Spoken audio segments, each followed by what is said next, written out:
aku nek sak wayah-wayah dadi manten aku riyasana karo manten wedok ya. Karo sapa, Mas? Yo sapa sok sing dadi bojoku. Oh, kira-kira kok padha mundur kabeh. Kan marai ya aku wis entuk WA kuwi lho, Mas. Aku gelem dirabi Mas Kai tapi nek Mas Kai wis mari jadi ngono. Lah apa edan aku ya. Oh, wis mari kok edan. Mulane jenengan ki aja nakal-nakal. Mboten pun kula suda niki. Alhamdulillah. Maksudnya dibanding saya zaman kuliah, zaman mahasiswa. Heeh.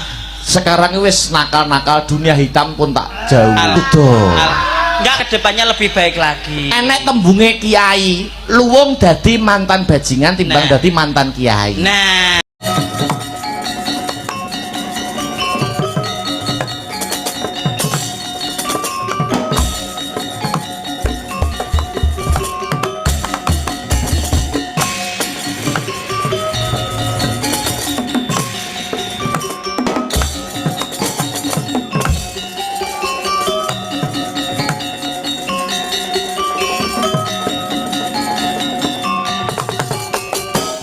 Yuwang suksma mangadi linuwih payungana marang panjenenganing sun Dewi Kunti Talibrata sumrambahe marang anak-anakku kabeh para Pandhawa ngger Dwija Kangka Bratasena Permadi Pinten Kang Sarta Tangsen. Kula wonten dawuh Kanjeng Ibu Dewi Kunti. Kunti ibuku ana dawuhmu apa? Kula wonten dawuh Kanjeng Ibu Amiji ingkang putra kula pun Permadi. Kula wonten dawuh Kanjeng Ibu. Kula wonten dawuh Kanjeng Ibu. Ingkang angka sepisan ayo ndak derekake ngunjukake rasa syukur marang purbaning Gusti ingkang akarya jagat dene ngantiri palungguhan iki aku kelawan kowe kabeh anakku para Pandhawa isih ginanjar kawilujengan kebagas warasan kang sarta keselamatan yonang nuwun inggih mangestokaken dawuh Kanjeng Ibu. Kunti ibuku ngestokake dawuhmu. Sumurupa yongger anak-anakku para Pandhawa. Dina iki pun ibu lan jeneng sira kabeh supaya mapan ana ing bale si gala-gala iki. Mula kabeh anak-anakku para Pandhawa kudu gedhekake rasa kaprayitnan lan rasa pengati-ati. Senadyan to para kadang-kadangmu Kurawa bakal mbalekake separone negara Ngastina marang kowe. Negara Ngastina kuwi tinggalane wong tuamu kang wis nyuwarga ingkang sinuwun Prabu Pandhudewayana. Nanging aja kok jagak-jagake banget ya kulup. Kekudangane pun ibu marang anakku Pandhawa kabeh. Anak-anakku para Pandhawa kudu bisa mandireng pribadi. Aja gantungake marang paweweng wong tuwa kang wis murut marang kasedan jati. Anggone para Kurawa mrentah marang pun ibu lan kowe kabeh supaya bengi iki nginep ana ing bale si gala-gala. Pun ibu bisa maca glagat kang kurang prayoga tumrap kadang-kadangmu Kurawa ingkang sajake ora lega penggalihe yen to kowe kabeh para Pandhawa isih meger-meger urip. Mula ana tetembungan cawis payung sadurunging udan. Ati-ati anggonmu ngadepi lelakon iki kang sarta linambaran rasa ikhlas lahir trusing batin tetep nyedak marang purbaning Gusti ingkang maha kawekas yonang.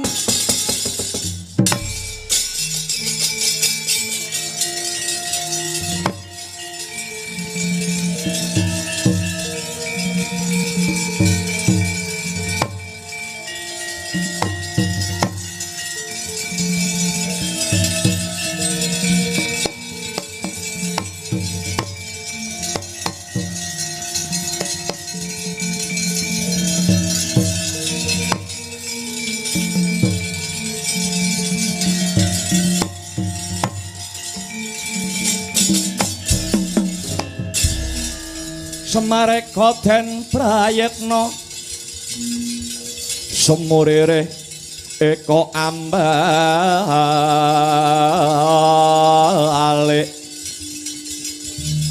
titiyani gandayani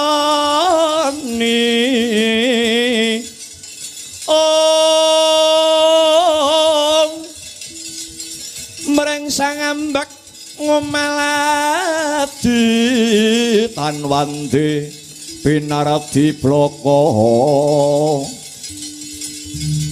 kacurnan kang hambek juti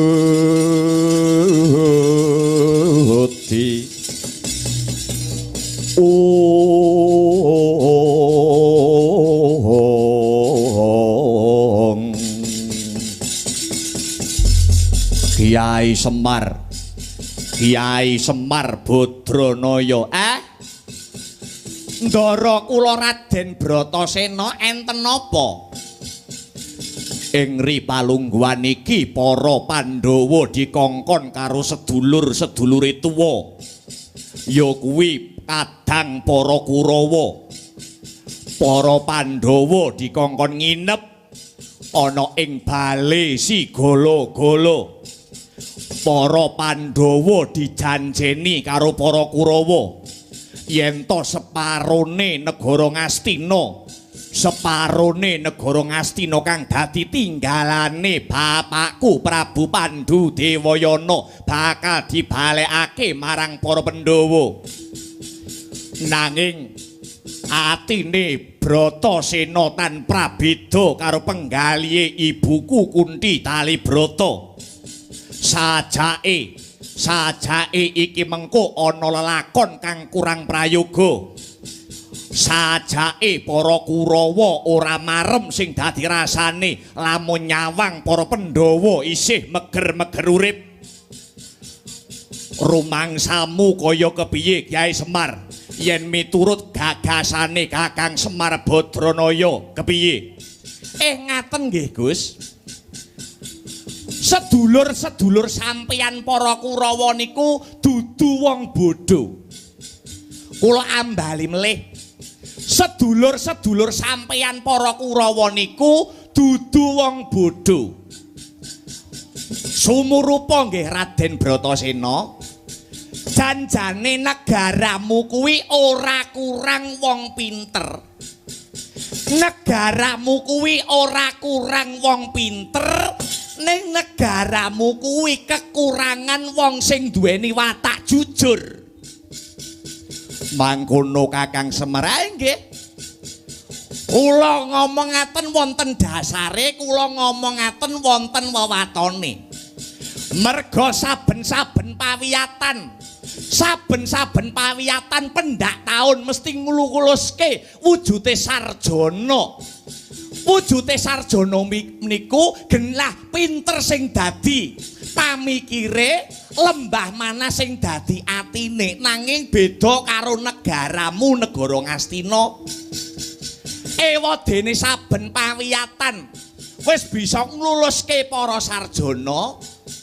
Nanging isih adoh negaramu saka tembung ayem, isih adoh negaramu saka tembung tentrem. Merga napa? Merga niate wong golek ilmu niku kleru. Cacakane niate wong golek kawruh niku sing luput. Niate wong golek ngilmu kuwi kepiye Kyai Semar?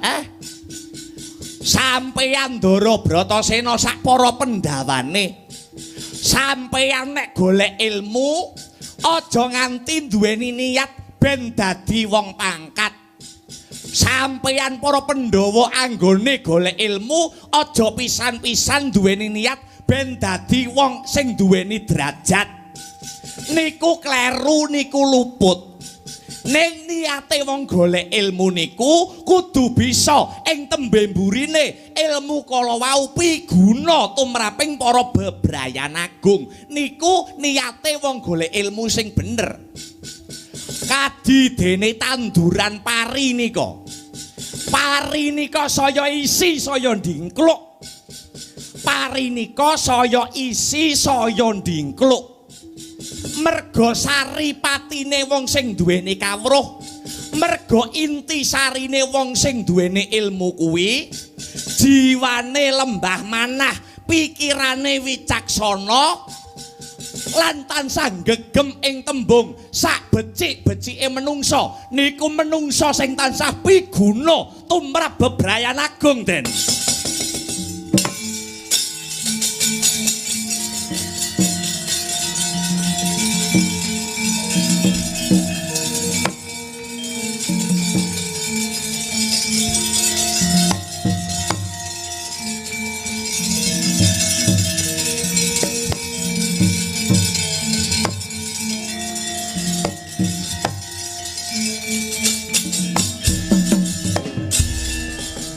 Ranane wong jaluhung betah lopo kurang guling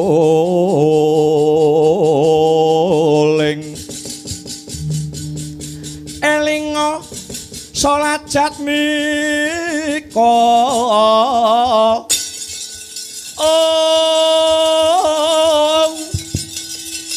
yen wacana kudu manis murih sengseming sasama samane manungsa sami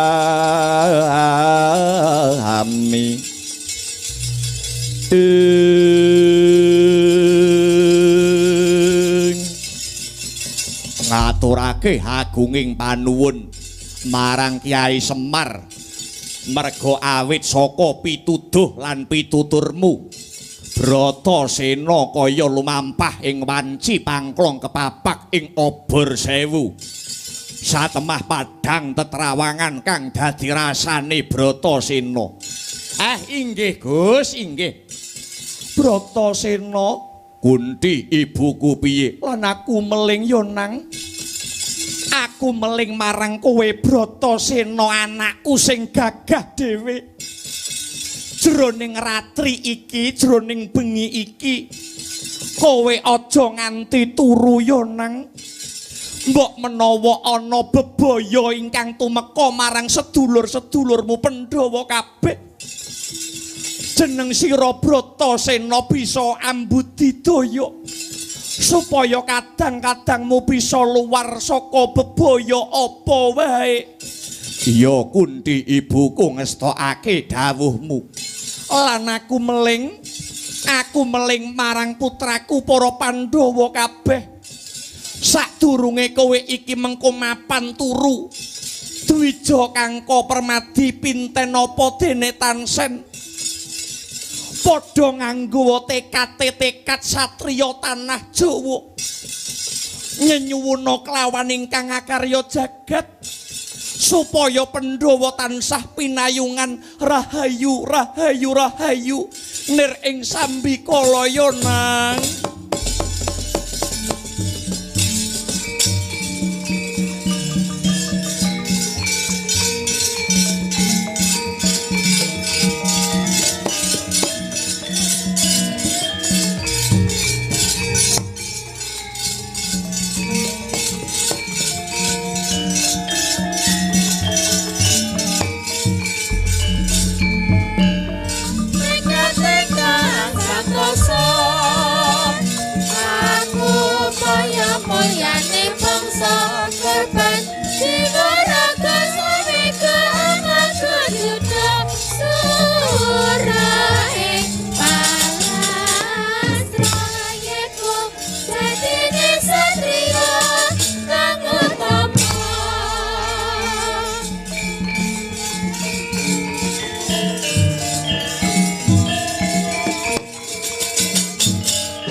Pun.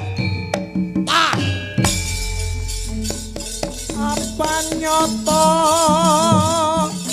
saya tidak kapurba dening manungsa ya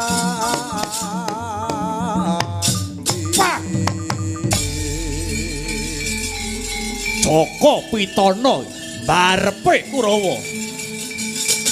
Tah.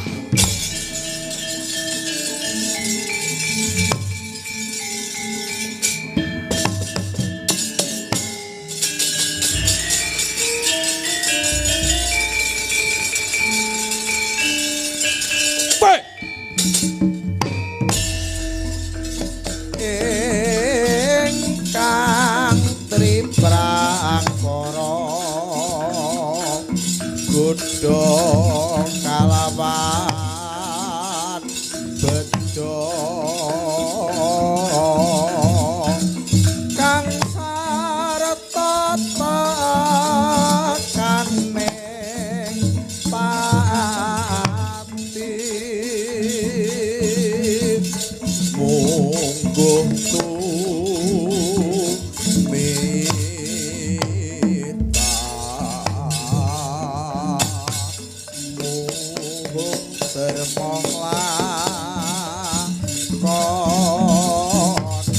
Bangsat Pandhawa.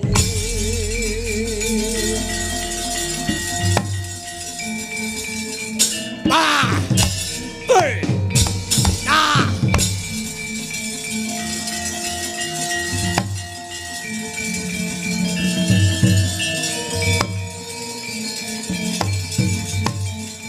Paman Sengguni. nggih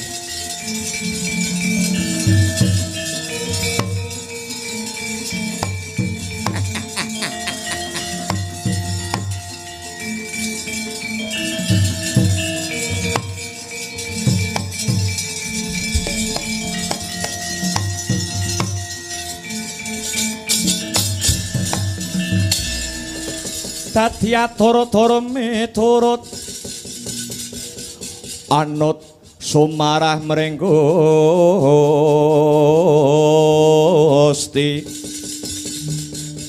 dene Sidhi Miwang Utama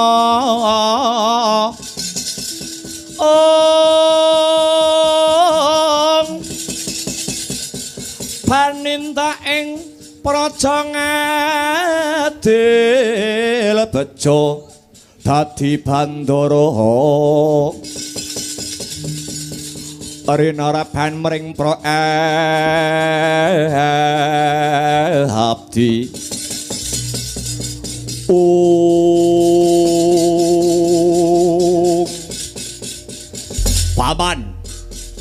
Paman Harya Sengkuni paman kula wonten dawuh nggih anak Angger Joko Pitana animbali kula pun Patih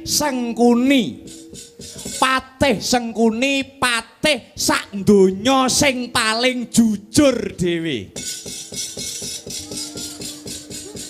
Paman Sengkuni wonten dawuh dina iki para Pandhawa ibarate iwak sampun kecemplung wuwu tangeh bisane bisa mlayu paman lho liripun kados pundi nggih ing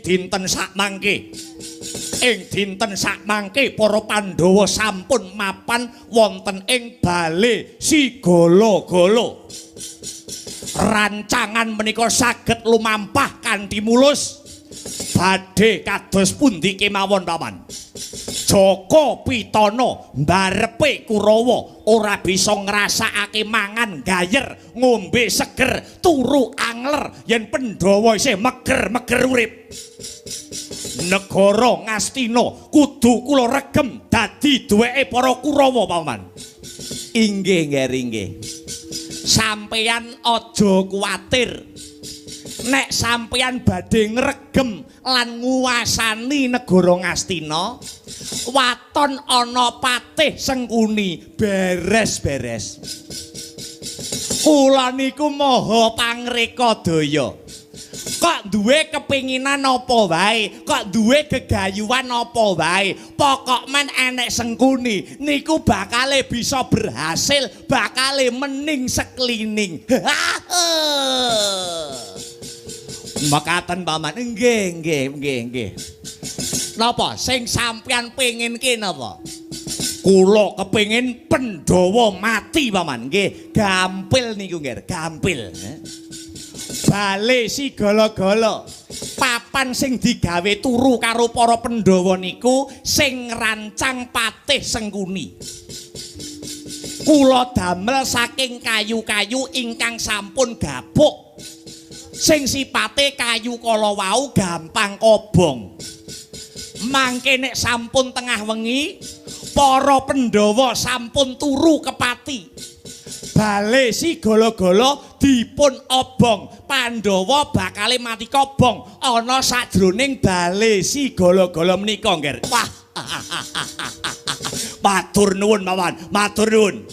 Lajeng niki mangke sing ngobong bale si gala-gala sampeyan napa kula paman. Lho mengke riyen. Ampun kesusu mengke ndak kesluru temahane kleru. Sedaya niku kedah dipun petung kanthi jangkep, diteliti kanthi permati nganti tekan jroning ati, digagas nganti kandas nganti tulusing tias, digonthok kanthi cetha nganti tekan jroning nala. Babakan niki ora kena kemrungsung, nggih. Lah lajeng kersa sampeyan Paman Sengkuni niki mengke sing ngobong bali si gala-gala ampun ngantos kula napa jenengan ingkang tumindak. Menawi kula napa jenengan ingkang tumindak nek konangan karo aparate negara saged kotor jeneng kula lan jenengan. Lajeng kersanipun sing ngobong bali si gala-gala duit sakniki niku kuwasa, nggih. Sampeyan wani napa mboten ngetokne duit kanggo ngongkon uwong supaya ngobong bale si gala-gala kenging winastan nabok nyilih tangan. Wani napa mboten? Mboten usah sampeyan sing jumangkah, mboten usah Sengkuni sing tumindak. Sakniki niku pun jamane rakyat dibenturke karo aparate negara niku pun jamane. Mekaten nggih. Sampeyan kari lungguh jigang ingkrang-ingkrang sesuk wis nemoni Pandhawa mati. Wani mawon. Pinten kula kedah ngetokne biaya paman. Nyawane Pandhawa niku larang. Cara duit sakniki per gundul digawe 5 yutonan. 5 yuta ping 5 tegese 20 yuta tambah ibuke Kunti Talibrata tegese 30 yuta. Wani mboten ngetokne dhuwit 30 yuta kanggo mateni para Pandhawa. Kecil 30 yuta dhuwit apa lho. Nggih. Kula sagah. Niki kula bayar kenceng, mboten utang, mboten semoyo. Dhuwit 30 yuta kula pasrahke Paman Haryo Sengkuni. Kula pasrahke Paman Haryo Sengkuni kinarya mateni nyawane para Pandhawa. Nggih, niki kula mboten njaluk dhuwit lho nggih. Mboten. Niki kula ikhlas lahir batin kanggo srana matine para Pandhawa. 30 yuta ditampani Paman. Nggih. Kula mboten njaluk lho nggih. Mboten. Kula sing maringi nggih. Matur nuwun nggih, matur nuwun. Kula tampi nggih, nggih, panjenengan tampi. Lah banjur kapan ngobongi bali si gala-gala Paman? Tenang. Sampeyan nunggu kemawon kalih leyeh lungguh jigrang karo ngopi. Ngaten Paman nggih. Sampeyan teni benjing-enjing barengi jago kluruk para Pandhawa sampun disiarne teng masjid. Makaten Paman nggih. Kula bidhah sakniki nggih nyumanggaaken Paman Patih Haryo Sengkuni.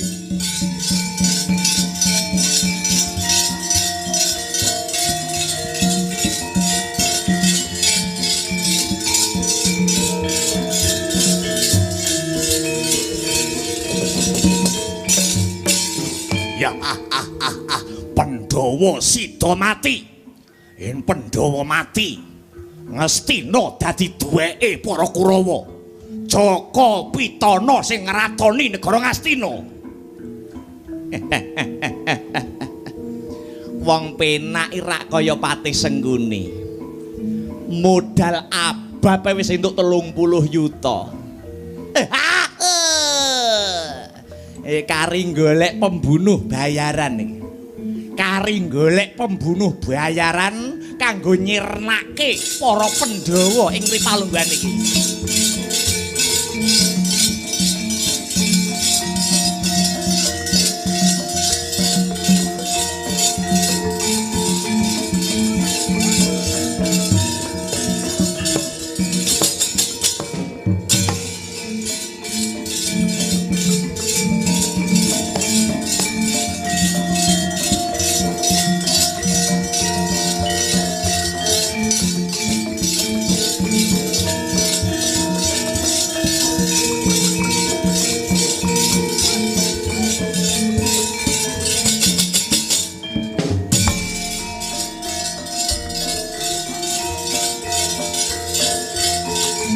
Puruncana. Lungguh le.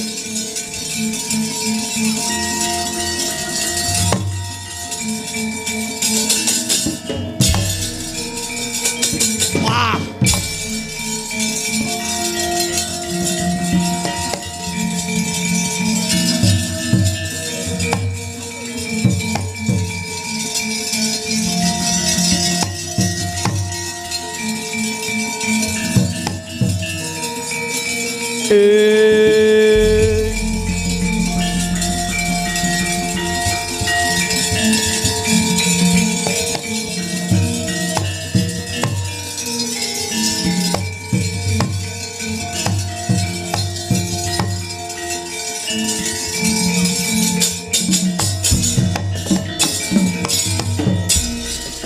Yaksa Gora rupa ore sedeng nalendra.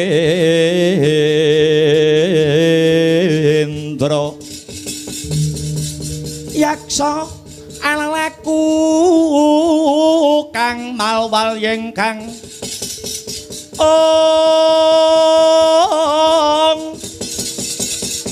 gambira marang ngisi siyung metu Prabawa Gora mawali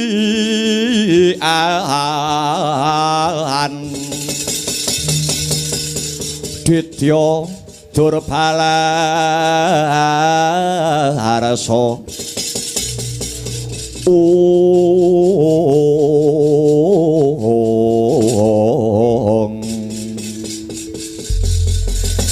Puruncana wonten tinimbalan ingkang adhawuh Raden. Raden Patih Harya Sengguni, kowe isih eling karo aku Puruncana? Nggih, taksih. Panjenengan iku sing gawene menehi pedamelan kaliyan kula, menehi job dhateng Puruncana. Bagus, bagus. Nek kowe isih eling karo aku bagus. Puruncana kowe apa isih dadi pembunuh bayaran? Taksih Raden Patih. Lakar inggih namung niku ingkang dados pedamelan kula. Bagus, saiki ngene ya. Saiki ngene, aja seru-seru, aja banter-banter. Iki ana proyek kanggo kowe. Proyek napa? Proyek pembunuhan. Utawa proyek ngobong omah. Sing dipun obong sinten lan dateng pundi? Cangkemmu aja banter-banter, engko ndak konangan ngono. Iki wawadi, iki singidan ngono. Nggih, nyuwun ngapunten, nyuwun pangapunten Raden Patih. Gaweanmu dina iki ora abot, Gaweane Puruncana dina iki ora abot, gaweanmu enteng. Yen adat saben kowe tak kongkon mateni mungsuhku, ning yen iki kowe mung tak kongkon ngobong wujute bale si golo-golo. Bale si golo-golo. Iya. Perkara sing ning jerone bale sigala-gala kuwi sapa? Kowe ora perlu ngerti. Mergo kuwi urusane Patih Sengkuni. Sing penting kowe mangkat ngobong bale sigala-gala. Nek nganti kowe iki mengko konangan karo aparating negara. Aja pisan-pisan kowe nyenggol jenenge Patih Sengkuni. Nek kowe nganti nyenggol jenenge Patih Sengkuni, nek nganti aku diceluk karo aparating negara, nyawamu sing bakal dadi gantine. Inggih Raden Patih, inggih ngestaken dawuh. Lah saiki kanggo perkara ngobong bali sigala-gala kowe njaluk bayaran pira? Pun to mriku. Kula niku nek kalih jenengan pun langganan. Lho, kusik to kowe iki nek ora ngarani nek kurang ora apa-apa, nek kakean iki lho. Pun sak paring-paring panjenengan. Tenan, sak awehku. Inggih. Iki ngene ya Puruncana. Iki eneke dhuwit nggur 1,5 juta. Piye? Kira-kira jalan apa ora? Iki eneke dhuwit nggur 1,5 juta, kira-kira jalan apa ora? Kakean ngobong omahe tek semanten lho. Apike Patih Sengkuni ning kene iki lho apike. Nek karo dhuwit iki sak sok ngerti ora? Sok ngekeki sok ora lha iki. Engko nek wis rampung sing dadi gaweanmu, nek wis rampung sing dadi gaweanmu aja kuwatir. Ora ketang nggur 500.000 tak tambahi kowe. Sing penting kowe kudu berhasil ngobong bali sigala-gala. Nggih, siap Raden Patih. Ya, iki duwite tampanono. Duwite 1,5 juta tampanono. Engko nek wis kasembadan kowe ngobong bali sigala-gala, tak tambahi ora ketang 500. Nggih, matur nuwun Raden Patih, sampun nyukani pedamelan kalian kula. Ya, aja kuwatir. Aku iki tresna karo kowe kok. Tenan. Tenangno pikirmu, Bruncana, Wanti-wanti welinge Patih Sengkuni nek nganti iki mengko konangan karo aparat negara, nek aku sing ngongkon tak deplok cengelmu. Nggih, ampun kuwatir, budal dina iki.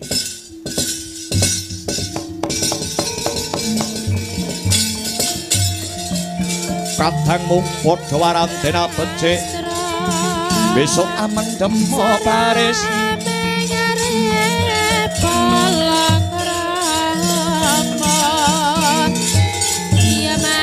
Paris kang prayekna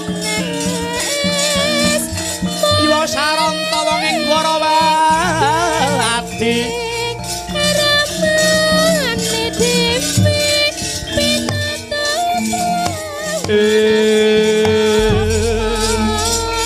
Gones wicarane kawit dewa kiwangi ngawulan porno. Hey! Ya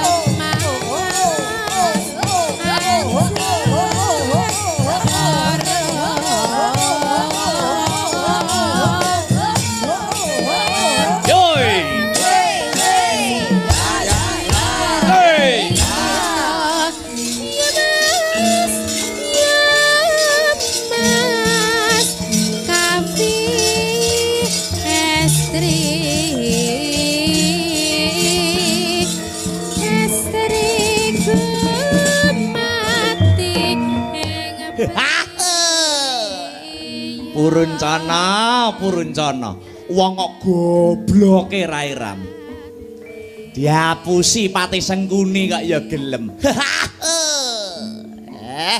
Turan duit sik akeh. Turan duit sik akeh kenek nggo golek kletik-kletik. Jare Gang Doli nek cah anyar iki sapa jare? Tilikane sih.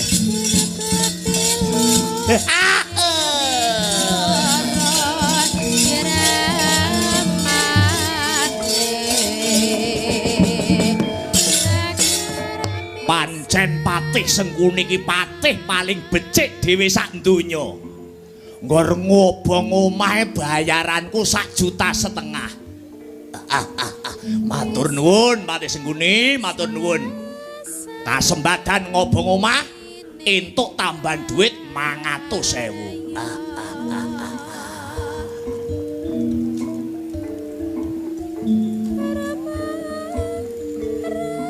Karo Mas ya, karo Mas ya, karo Mas ya.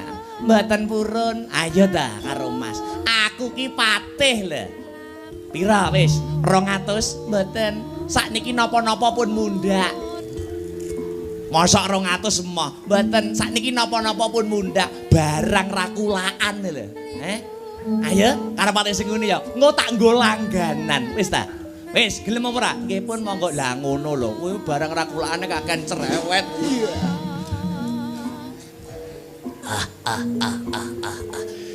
Kae sajake tulisane Bali si golo-golo. Tak obong tine iki.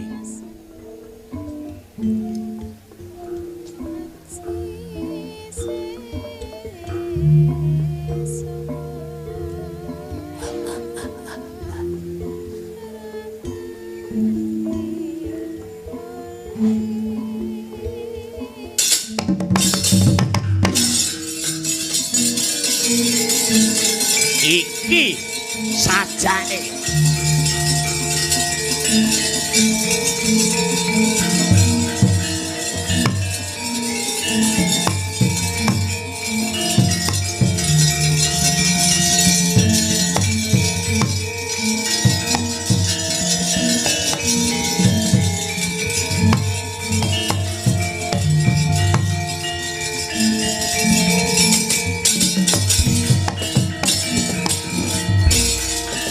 mawut kang katrajang ing dahana wadya sanggep keprabon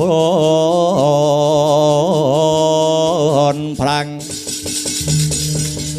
sanggep keprabon prang kang obro marakata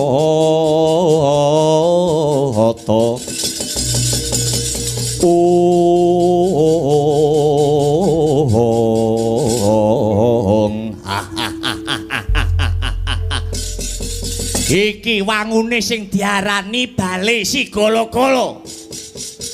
Ketitik iki lawange ana tulisane si golo-golo. Ya, ora peduli. Ora peduli sapa wae sing turu ana jerone Bali si golo-golo iki. Tak obong Bali si golo-golo iki, bakune aku entuk duit saka Patih Sengkuni.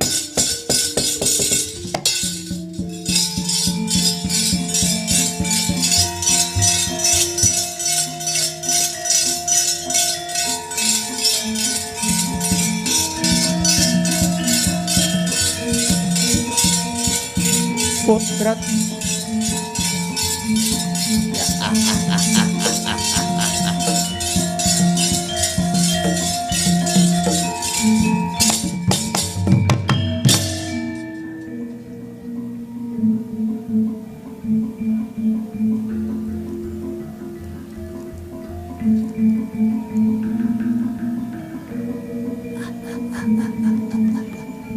mati kowe.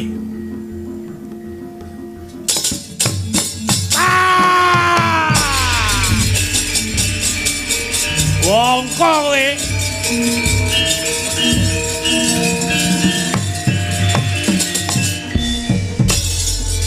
Ingkang sinambi Opo. Namun rojani sadun mengapari Ingkang sinambi bebaskan widi Namun rojani sadun mengapari Obong.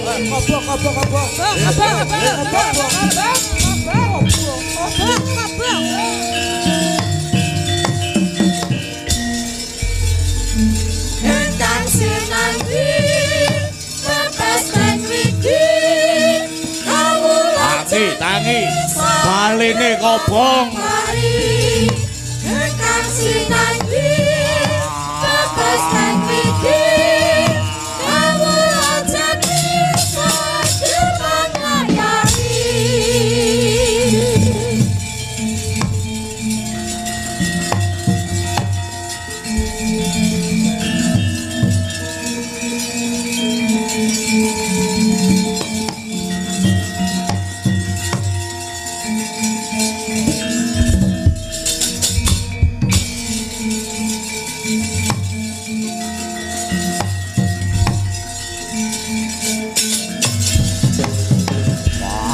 setan.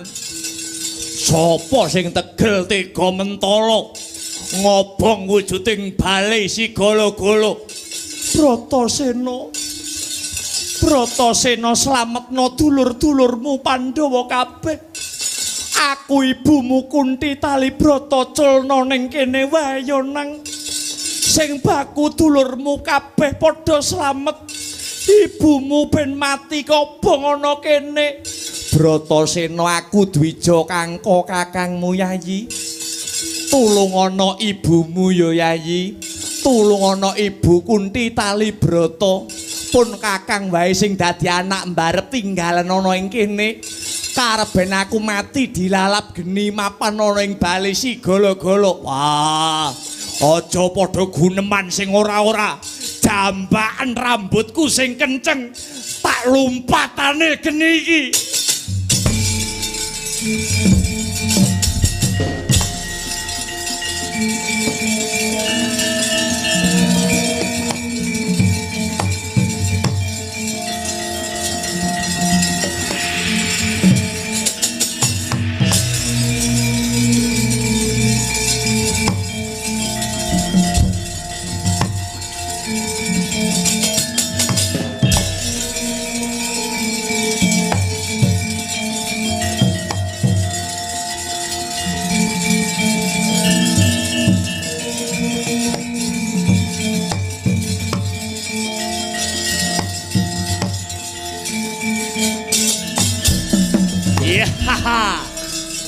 Bale sigala-gala wis ludes keles dadi awu. Kewajibane Puruncana wis rampung. Kewajibanku wis rampung. Ngobong omah ngene wae bayaran 1,5 juta. Gandeng bale sigala-galane wis kelakon kobong. Tegese aku entuk tambahan duit cacah 500.000 saka Patih Harya Sengguni. Patih Raden Patih Harya Sengguni, kewajiban kula sampun rampung. Kewajiban kula sampun rampung ngobong wujudipun bale sigala-gala. Kula nyuwun tambahan duit 500.000.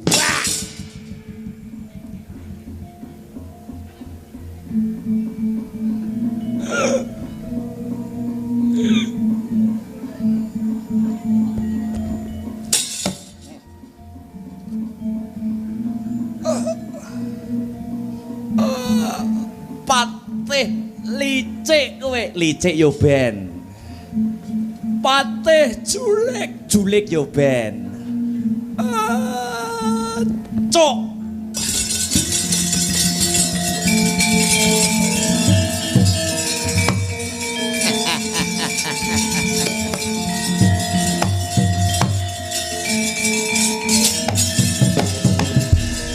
Anggepe apa?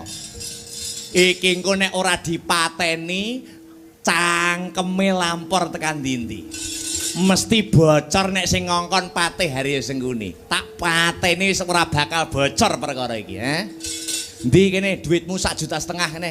Modar nggo duit.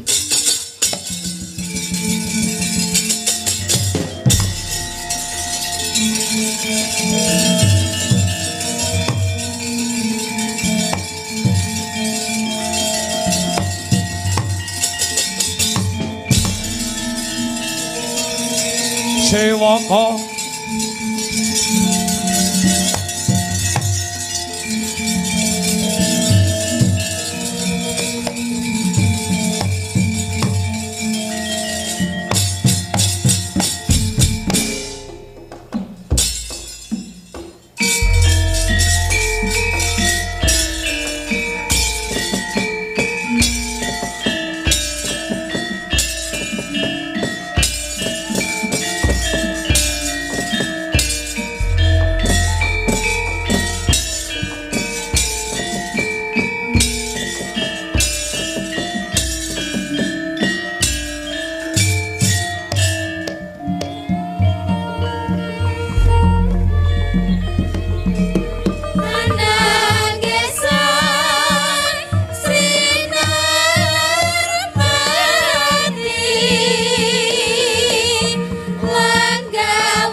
jilangenira sang nar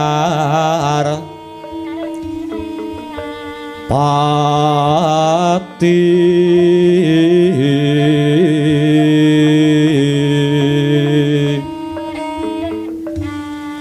lampah hira alon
kinarabak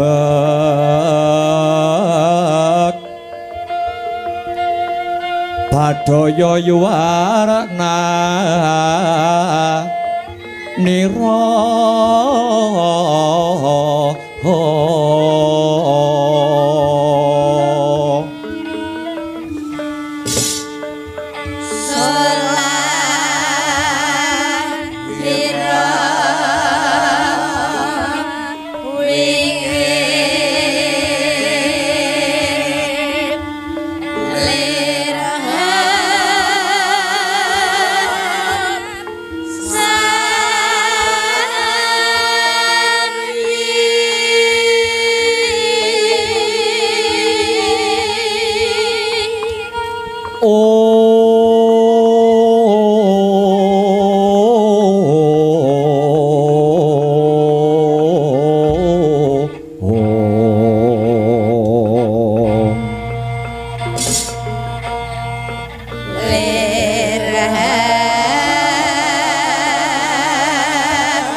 Sampunipun lenggah ingkang kanthi prayogi duh panemban kula pun Destarata kendhih kemrungsunging galih kesuk panata ling kalbu daya-daya kepingin wuninga wonten wigatos ingkang pundi dene panemban Begawan Bisma prapta wonten ing negara Ngastina mriki duh panemban ya jagat Dewa Bathara ya jagat Pangestungkara.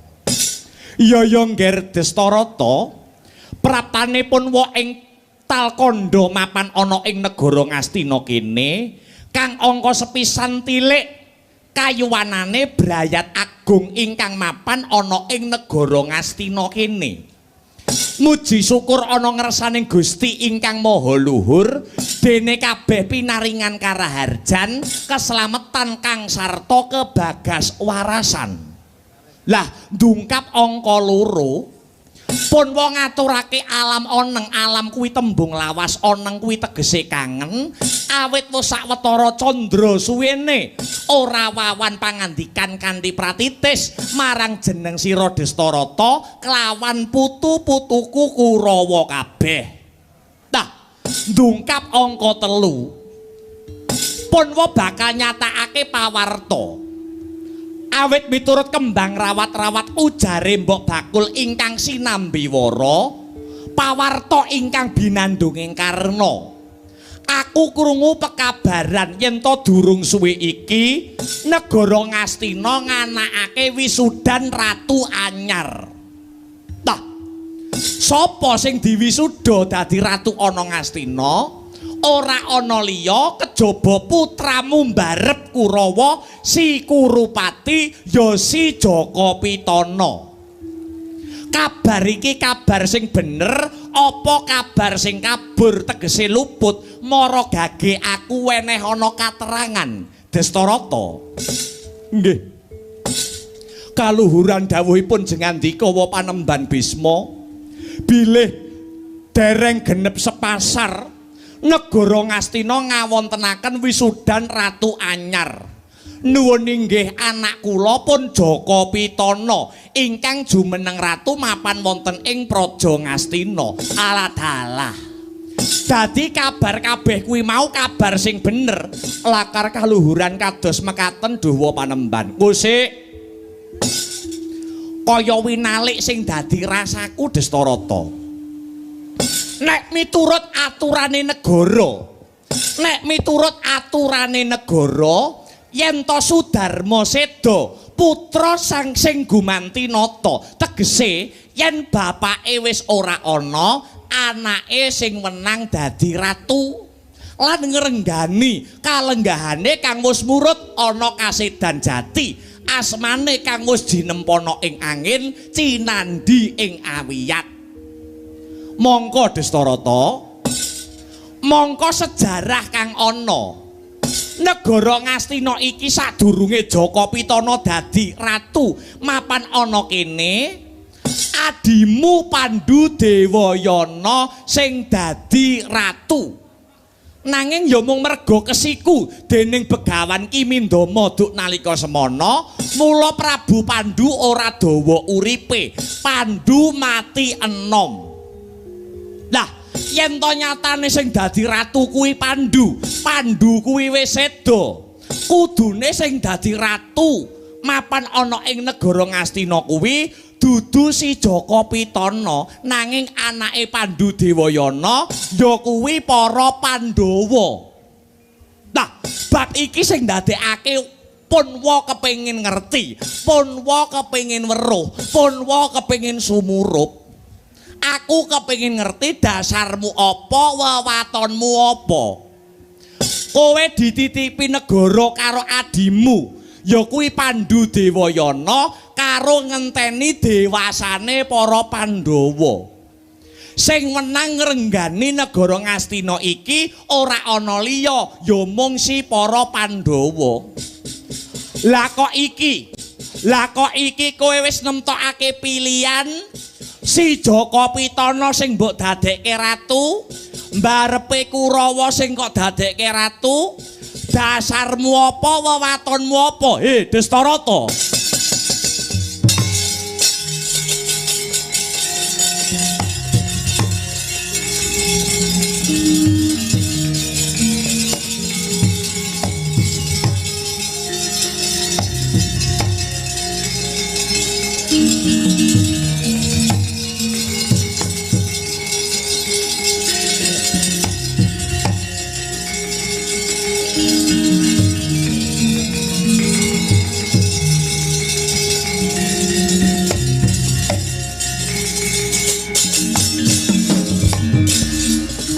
Premara manguswa umya ngambreng kadi karunaning kaswahasih ring marga Hamalakung Resang Ganda Mastrat maca lengleng lalu manguladi Surya mangrangsang wayah surya mangrangsang wayah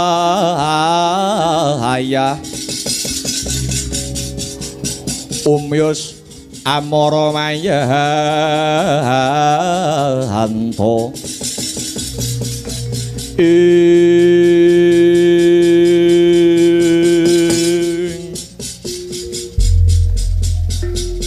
Gage pitakonku iki wangsulana Destarata.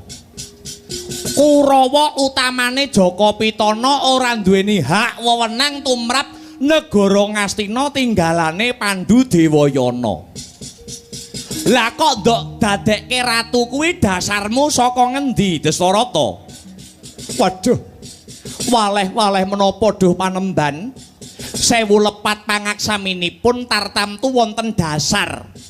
Tartamtu wonten dasar sarta wewatonipun kula misuda anak kula Pambayun nuwun inggih pun Jaka Pitana. Lah iya, kuwi sing arep tak takokake, Dasarmu apa kok Jaka Pitana sing ndok dadekke ratu mapan ana ing praja negara Ngastina kene?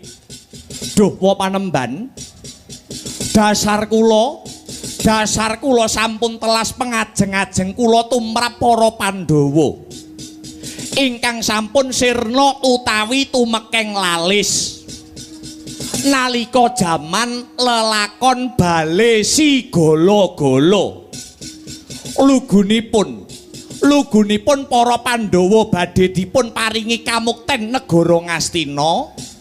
Namung kemawon nalika para Pandhawa tilem wonten Bale Sigala-gala duk rikala semanten boten ngertos sangkan paraning bilai Pandhawa kobong wonten saklebetipun Bale Sigala-gala wa Panembahan. Oh ngono. Dadi dasarmu ki mung merga Pandhawa wis mati njur kok wanek-wanekake tanpa njaluk izin, tanpa njaluk idi palilah marang para pinisepuh klebu aku ngono. Kamangka Destarata, upama aku gelem dadi ratu, sing dadi ratu ana kene kuwi aku, merga aku nglengser kalenggahane Rama Sentanu Raja. Merga aku biyen ora mendem karo kelungguhan. Aku ora mendem kelawan kamukten wekasane aku dadi pandhita ana ing pertapan Talkanda. Nyeramakake uripku iki mung kanggo ngibadah ana kersaning Gusti Kang Maha Murah. Lah kok aku ora mbok tareni klebu wong tuamu, Yayi Abiyasa ya ora kok tareni. Kowe lah kok nemtokake dhewe. Aduh, nyuwun pangapunten wa Panembahan awit wis saiki aku tak takon Destarata. Lah kok kowe nemtokake Pandhawa wis mati kuwi sing kandha karo kowe sapa? Sing menehi palaporan marang kowe kuwi sapa? Jal Begawan Bisma kepingin ngerti. Inggih Panembahan, gandeng kula menika awit lair sampun caca netra. Tegesipun mripat kula mboten mangertos padhangipun jagat. Kula mboten weruh secara pribadi kunarpane utawi jasatipun para Pandhawa. Kula namung nampi palaporan. Lah iya, sing lapor sapa Destarata? Mboten sanes inggih namung Patih Ngastina Yayi Patih Harya Sengkuni. Lah dalah. Dadi sing paring palaporan nyang kowe kabeh kuwi Sengkuni. Nuwun inggih lakar kasinggihan Panembahan. Sengkuni kawula wonten tinimbalan ingkang adhawuh Panembahan. Aku tak takon karo kowe wangsulana ya. Jumbuh karo pangandikane Destarata yen to nampa palaporan mbok menawa Pandhawa mati jare kandhamu. Jal saiki aku tak takon. Dasarmu apa kok kowe kandha Pandhawa wis mati ana Bale Sigala-gala? Pandhawa kok kobong ana bale sigala-gala iki sakjane isih ana pitakonan. Wonten dawuh, janjane bale sigala-gala iki kobong isih ana pitakonan. Pitakonanipun menapa Panembahan? Janjane bale sigala-gala kuwi kobong apa pancen sengaja ana sing ngobong sengguni. Kirangan kula nggih mboten ngertos apa Panembahan. Oh iya. Kowe ora ngerti mboten sumerap. Pas bali sigala-gala kobong nika kula pas liburan teng luar negeri. Oh iya, iya. Kowe dadi ora ngerti mboten Panembahan. Ya.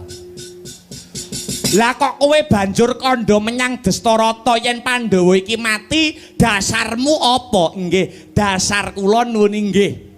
Sak sampunipun dahana utawi geni menika sirep, kula manggihaken bangke ingkang geseng, bangke ingkang kobong cacahipun wonten 6. Gangsal sipating priya, setunggal sipating wanita. Wonten mriku kula saged nemtokaken yen sing mati dateng bali sigala-gala niku para Pandhawa saibune Kunti Talibrata. Dadi paugeranmu kuwi inggih lakar kados mekaten Panembahan. Yen to pancen bener Pandhawa mati ana bali sigala-gala, kudune bangke sing kok temokke mau cacahe ora mung 6. Merga Punakawan, Semar Gareng Petruk Bagong kae ya turu ana bali sigala-gala. Kudune bangke sing kok temokke ora mung 6 ning 10. Merga Punakawan ya melu turu ana kono. Lho, sinten sing ngertos Panembahan? Nalika bali sigala-gala kobong Punakawan 4 niku pas medal golek rokok napa kopi ngaten. Wekasanipun boten melu kobong wonten bali sigala-gala. Iya. Jek iso selak, jek iso endo kowe sengguni. Ya. Pandhawa kuwi isih urip sengguni. Lho, dasaripun menapa, wewatonipun menapa Panembahan? Dasare kowe isih kelingan apa ora rikala lelakon jamane Prabu Baka. Prabu Baka sing gawene mangan daging manungsa kae wis mati apa durung? Nuwun inggih sampun Panembahan. Kowe eling apa ora sing mateni sapa? Sing mateni ora ana liya panenggak Pandhawa si Bratasena. Ana maneh critane sengguni. Nalika jaman lakon Gandamana sayembara. Sapa sing bisa ngalahake Gandamana bakal antuk putri boyongan. Sing bisa ngalahake ora ana liya ya mung si Bratasena. Jajal. Dadi yen kowe nemtokake para Pandhawa wis tumeka pati, kowe kuwi kleru, kowe kuwi luput. Ora mung jare. Aku wis ketemu dhewe. Aku wis adu arep dhewe karo para Pandhawa lan ibune Kunti Talibrata. Dadi cekak cukupe Pandhawa sak ibune Kunti Talibrata isih urip durung tumeka pati sengguni.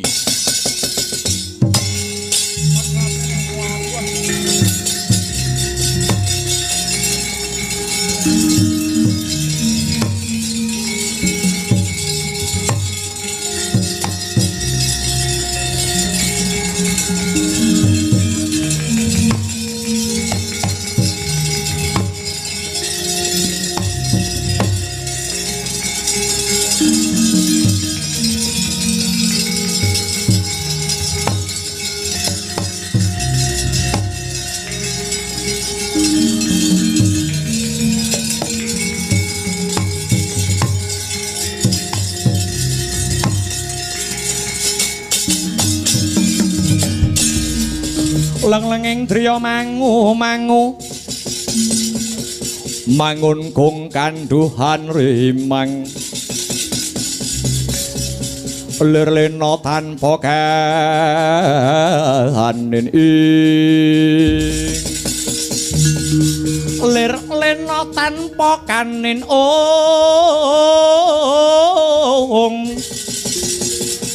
yen tam tulusa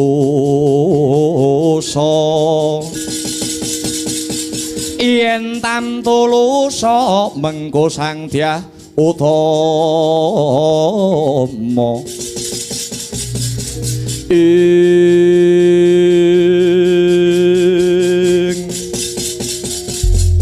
dereng rampung anggenipun wawan pangandikan kasaru gegereng Jawi praptanira panenggak Pandhawa risang Raden Bratasena galea kaya gunung lumampah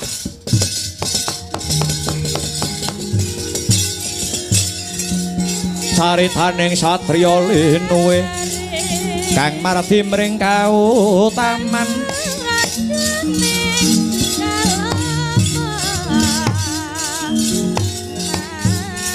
tan pekat mring pangestine tan pekat mring pangestine pekat mring pangestine ong ong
aku sing rawuh weh ladalah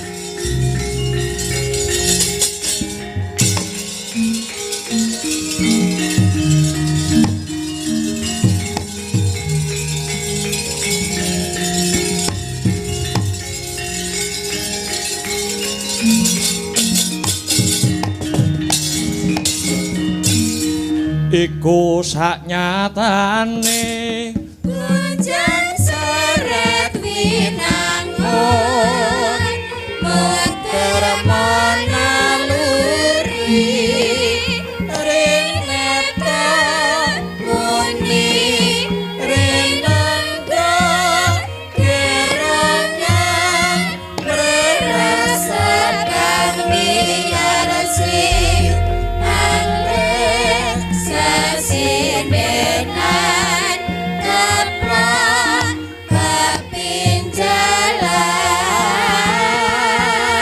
Suwe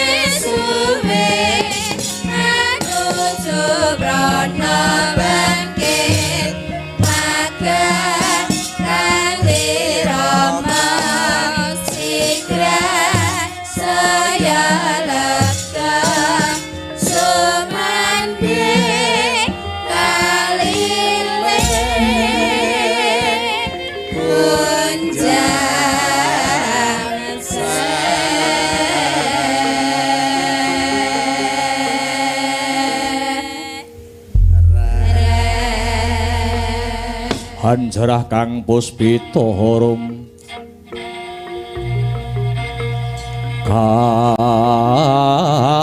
kasiliring samirana mrek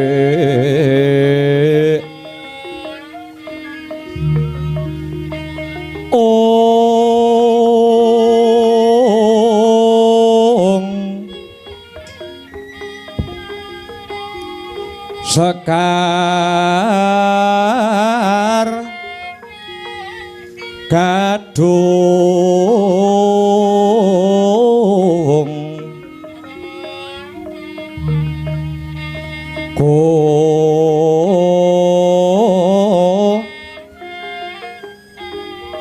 ngas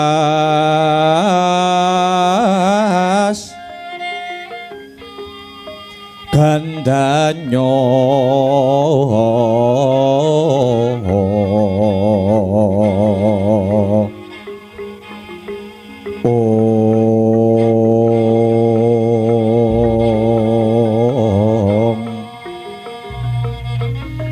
maweh raras renaning driya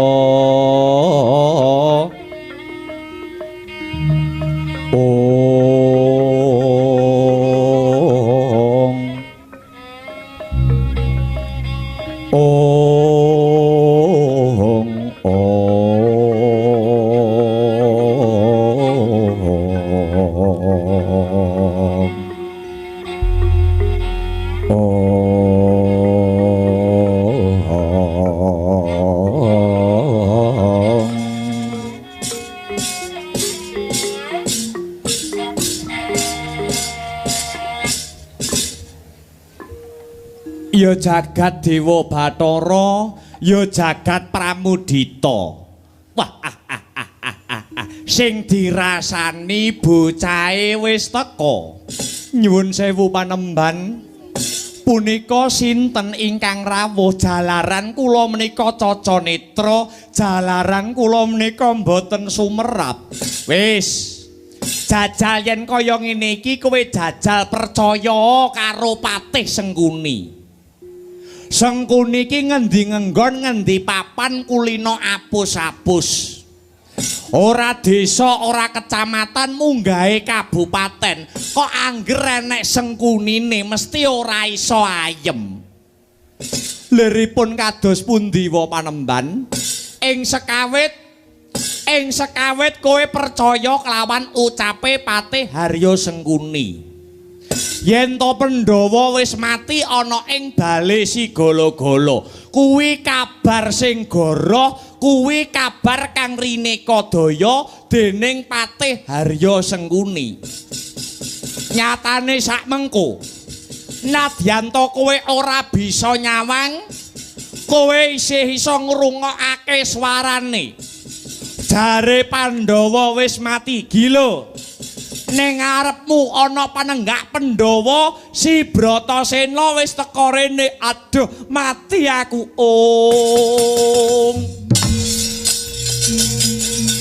Bratasena kowe ana ngendi? Aku ning ngarepmu. Duh, mati aku.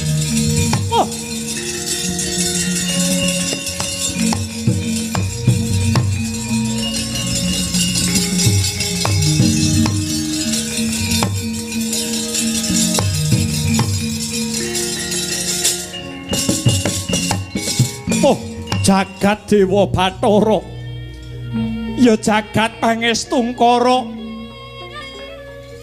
Tak kira kowe wis mati, Ngger. Awit aku nampa palapure Patih Harya Sengkuni.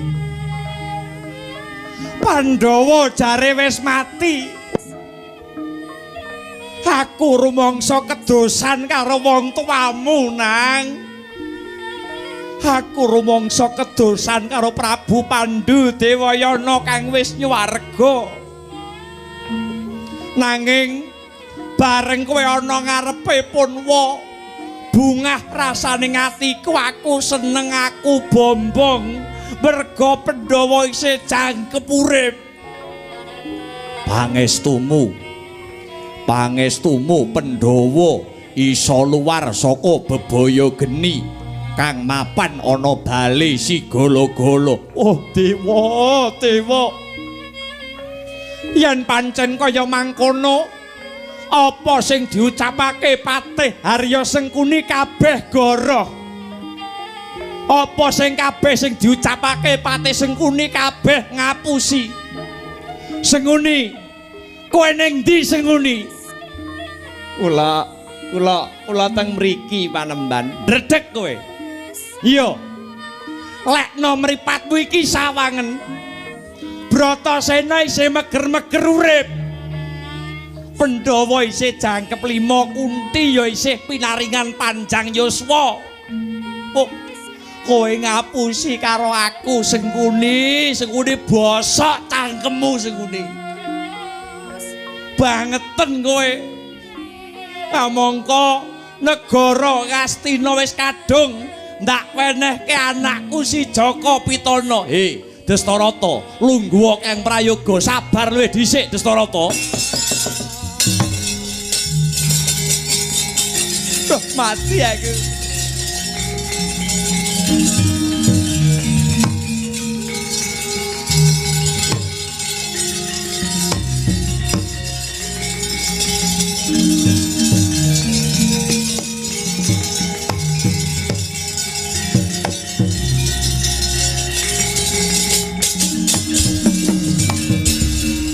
Bima wang kunta kumpul patang gedhi sayang gongkara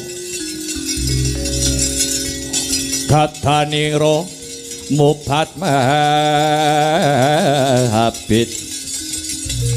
ing Destarata bapakku gedhe ora perlu ngetuni lelakon kang wis kawuri. Kabeh mau wis pinurba dening panguwasaning Gusti Kang Maha Nasa. Nanging Ngastina iki hakmu Bratasena.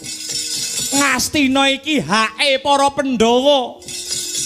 Kamangka wis kadung tak wenehake kelawan anakku Jaka Pitana mbarepe Kurawa. Yen kowe njaluk negara tinggalane bapakmu Pandhu tak wenehke saiki Bratasena. Aja salah panampa. Tek aku rene ora arep njaluk negara Ngastina tinggalane bapakku. Aku ora arep njaluk balik tinggalane wong tuaku Pandhu Dewayana. Nanging tekane Bratasena rene arep paring pekabaran yen to Pandhawa isih jangkep urip. Pandhawa isih jangkep urip. Negara Ngastina kene bene kanggo kakang-kakangku para Kurawa anggone padha kemul kamukten. Para Pandhawa ikhlas lahir terusing batin ora bakal ngundat-undat tinggalane wong tuane. Kepara para Pandhawa kepengin mandiring pribadi, tegese ora jagakake paringane para pinisepuh. Wela dalah luhur bebudenmu Bratasena, luhur bebudenmu. Lajeng menika kedah kados pundi Panembahan? Ngene wae Destarata. Ibarate klasa sing gelar Sengkuni, sing gulung ya kudu Sengkuni. Sengkuni, kula wonten dawuh Kakang Adipati nimbali kula pun Patih Sengkuni. Sing gelar perkara iki kowe kudu bisa nggulung. Nek ora bisa ngrampungi perkara iki, amrih negara Ngastina bisa padhang tak deplok ndasmu Sengkuni.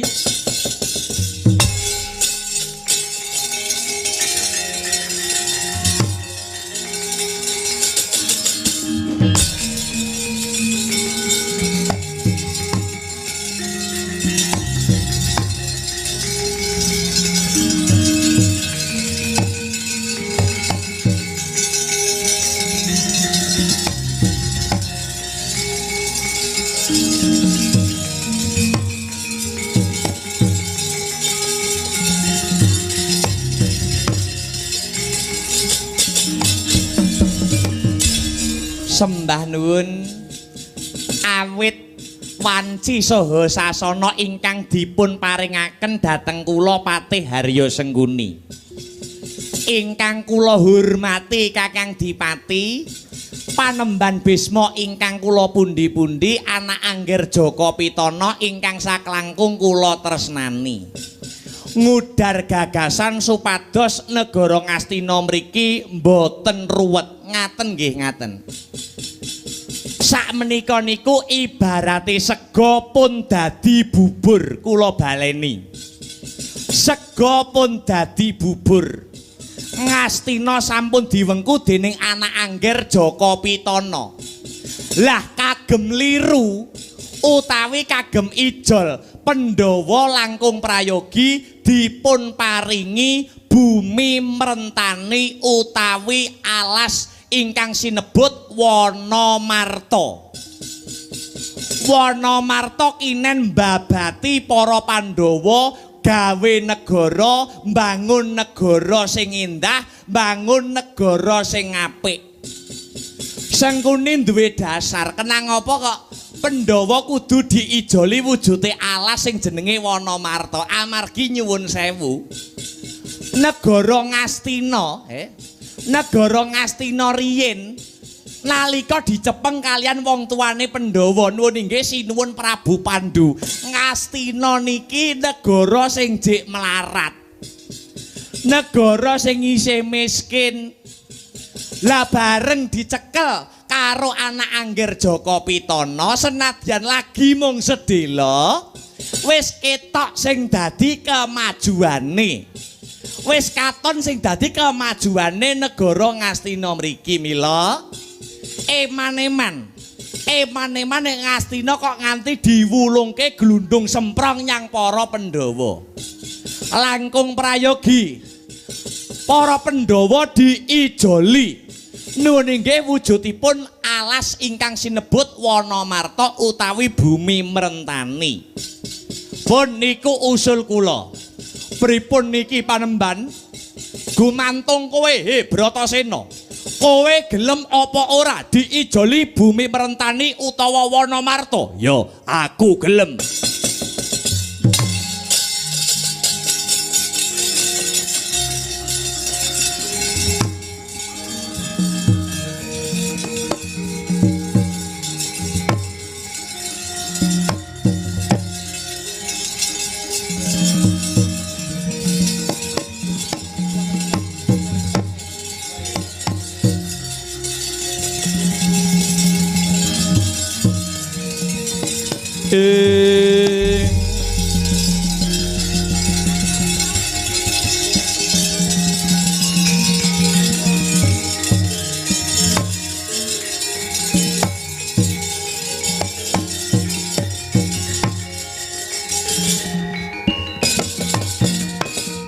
Ya, yen kowe gelem, kowe njaluk bantuan apa saka negara Ngastina kene?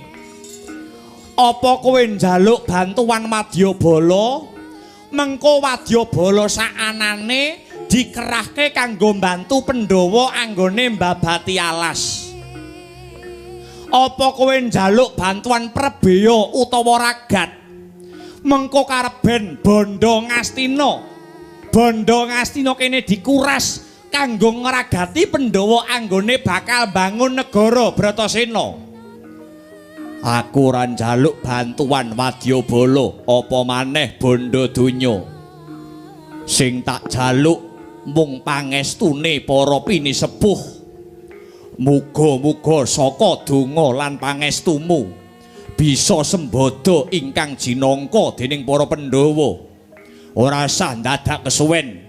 Dina iki aku njaluk pamit lan pangestu. Ya, pangestuku banyu mili Bratasena, Eyang Talkanda, Eyang Begawan Bisma. Bratasena njaluk tambahing pangestu anggonku bakal mbabat alas Wanamarta, mbangun negara sing apik, mbangun negara sing becik, tak nggo kamuktene sedulur-sedulurku para Pandhawa. Ya, Bratasena ya. Pangestuku gumraja kaya banyu seduda.